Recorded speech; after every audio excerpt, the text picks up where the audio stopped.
Ever look back on something you totally believed and think, how did I ever fall for that? Mm. I think we've all been there. Yeah. But today we're diving deep into two stories Okay. that really make you question not just what's true, Yeah. but why we buy into certain stories in the first place. It is fascinating, isn't it? Yeah, How easily we can be manipulated sometimes on a massive scale. right.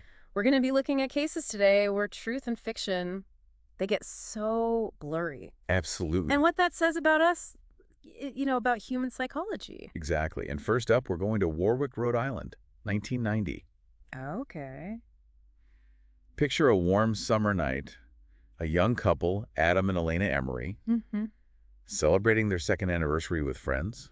Nice. Dinner at a seafood shack, beers in the car. Sounds like a good time. Right.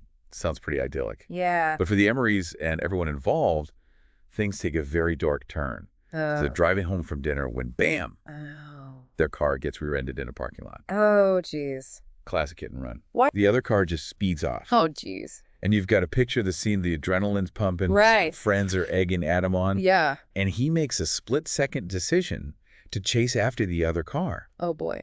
So this impulsive act, it sets off a chain of events that spirals out of control. Okay. And it leads to a confrontation that ends in tragedy.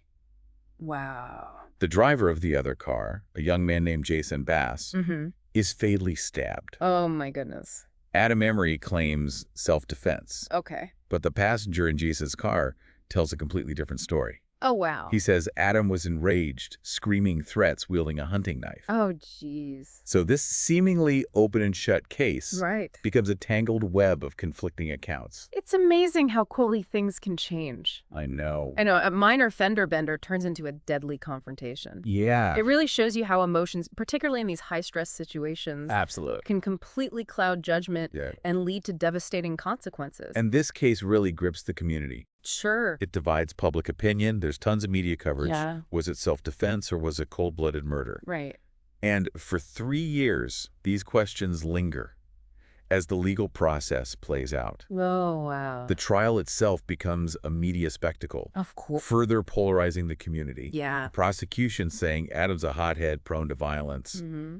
The defense arguing that he was protecting himself and his wife. Right. And then just when everyone thinks the story's over, it takes another crazy twist. What happens? Adam is convicted of second-degree murder. Okay.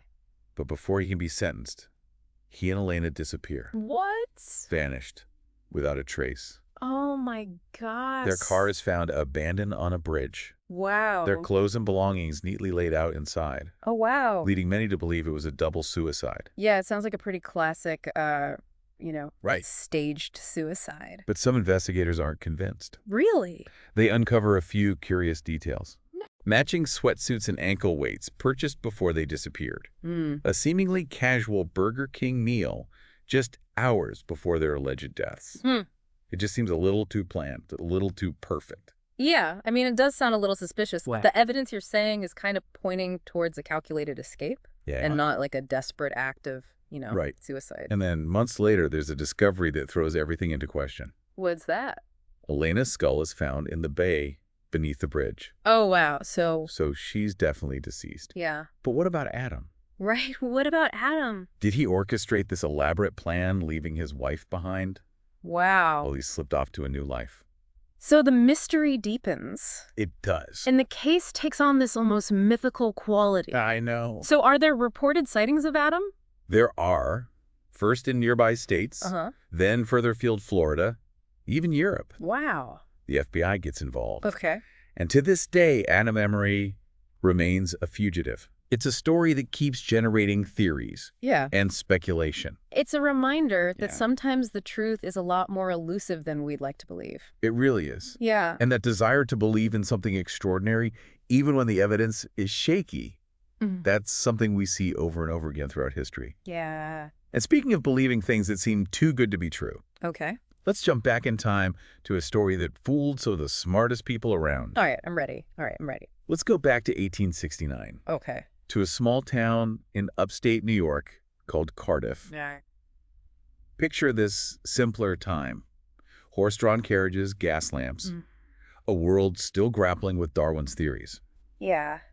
And in this context, a group of workers digging a well stumble upon something that sends shockwaves through the nation. Oh, wow. What is it? A giant petrified man buried beneath the earth. Oh, my gosh. Can you imagine? No. The shock, the awe, the immediate rush to try to make sense of this impossible finding. People must have been freaking out. Oh, absolutely. News spreads like wildfire. Right. Crowds are coming from all over. They're eager to lay eyes on this supposed prehistoric wonder. I bet. And then enter William Knill, Okay. savvy farmer. Mm-hmm.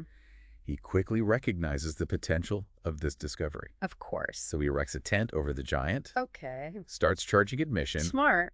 and people are lining up, Wow. eager to pay for a glimpse of this supposed marvel. Yeah, it's interesting. It's not just the general public Right. that's captivated by this, right? Yeah. Scientists and scholars, they're all flocking to Cardiff, I know. debating, is it authentic? Where did it come from? What does it mean for human evolution?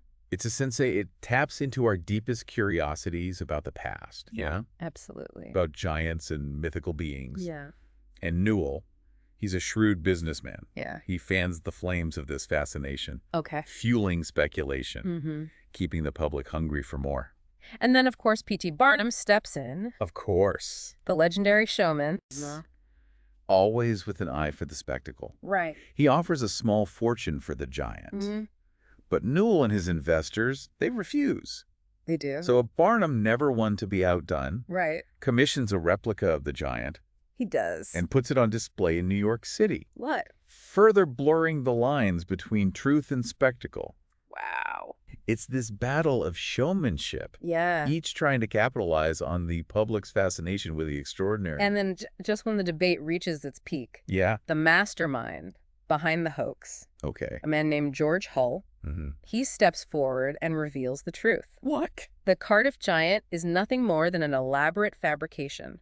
Hull, a notorious skeptic and an opportunist. Okay. He meticulously planned this whole scheme. Wow. He quarried a massive block of gypsum, hired sculptors to carve the giant, Yeah. even aged the statue with needles and acid to give it a more authentic weathered look. Oh, my God. His motivation, he claims, is to expose the gullibility of the public, Okay. particularly those who blindly accept religious dogma. Interesting. He wants to prove a point, show how easily people can be swayed by a good story, Right. even when it defies logic and reason. But I'm sure there was also a money element here. Oh, absolutely. Like, he probably wanted to make a buck off of this, too. He invested a significant sum to create the giant, Yeah. hoping to cash in on the public's fascination with the extraordinary. Right. He understood the power of a spectacle, the allure of the unknown, Yeah. and he manipulated it brilliantly. So the story of the Cardiff giant, it's not just a clever hoax. Right. It reflects a certain moment in American history, Yeah. a time of rapid scientific advancement, Uh, growing skepticism towards traditional belief, right. and this burgeoning fascination with spectacle and entertainment. I see. Hull's hoax, it taps into those anxieties and desires, Yeah. prompting us to question the nature of belief, Hmm? the role of evidence, and the ease with which we can be deceived, even by something as outlandishly large as a 10-foot-tall stone man. It really is remarkable. And what's striking is how this story still resonates today. Yeah. I mean, the Cardiff Giant is now a museum exhibit, Right. a relic of a bygone era, but we're still drawn to hoaxes and mysteries, It's true. even when we know they're fabricated. I think there's a certain pleasure in it, I agree. unraveling the deception, Yeah. seeing how the trick was done. But I think it also says something about us. Yeah. Like, we see ourselves in those who were fooled. Yeah. I mean, who hasn't been taken in by a good story or a compelling illusion Right. or a promise that just seems too good to be true. We all have that desire to believe in something bigger than ourselves, Absolutely. something that challenges our understanding of the world. Yeah, And sometimes that desire can make us vulnerable, it's true. especially when it comes wrapped in a narrative that plays on our deepest fears and desires. Yeah, the Cardiff Giant serves as this kind of cautionary tale, It does. reminding us to approach extraordinary claims with a healthy dose of skepticism, Right. but also maybe with a touch of wonder. What do you think about that? I don't know. It's fascinating to me. Have you ever fallen for something that turned out to be totally bogus? I don't know. It's fascinating to me. It's funny, isn't it? Even though we know better, there's still a part of us that wants to believe. Absolutely. And the Cardiff giant, it might seem like a relic of a more gullible age, Yeah. but those same impulses that made people flock to that tent back in 1869, Right. they're still very much alive today. I agree. Just think about all the viral hoaxes and fake news stories Oh, yeah. that we see online. Constantly. It's easier than ever to be misled. It really is. We're constantly bombarded with information. Right. And it's not always easy to tell what's real and what's not. Oh, especially when something confirms our biases, right? Exactly. We kind of let our guard down. We do. We're drawn to stories that reinforce our worldview, Yeah. even if they're based on, shaky evidence. Of course, and the more sensational the claim, Right. the more likely it is to grab our attention. And spread like wildfire. Yeah. It's like that old saying, a lie can travel halfway around the world while the truth is still putting on its shoes. Right, exactly. But what can we do about it? That's the question. How can we become more discerning consumers of information? Yeah, especially in this age of misinformation. Well, I think it starts with cultivating a healthy sense of skepticism. Okay. Question everything. Yeah. Don't just accept something as true because you saw it online or heard it from a friend. We need to be critical thinkers. Absolutely. Evaluate sources. Right. Look for evidence. Consider different perspectives. It's tough, though. It is. I feel like we're wired to believe, to find patterns and make connections, Yeah. even when they're not really there. It's true. Our brains are always trying to make sense of the world, and Right. sometimes that leads us down the wrong path. Yeah. But the good news is Okay. we can train ourselves to be more discerning. We can learn to spot the red flags.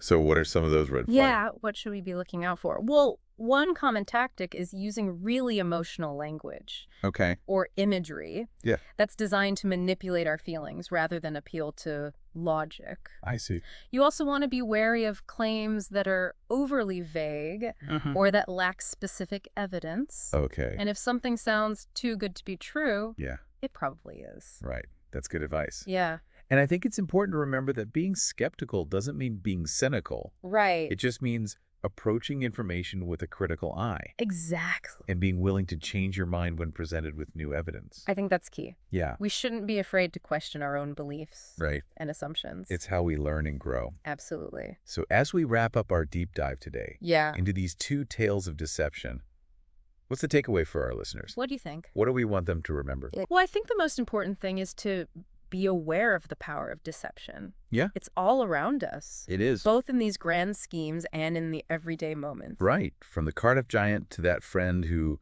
always exaggerates their stories, Exactly. we encounter deception all the time. We do, but by understanding the psychology behind it, Right. by learning to spot those red flags, Mm-hmm. and by cultivating that healthy sense of skepticism, Yeah, we can become more resilient absolutely. to its That's influence. a great point. It's about empowering ourselves Yeah, to be critical thinkers and discerning consumers of information. exactly. So the next time you see a headline that seems too good to be true, or a story that makes you feel a certain way, or Yeah. a claim that you really want to believe, Yeah, take a moment to pause.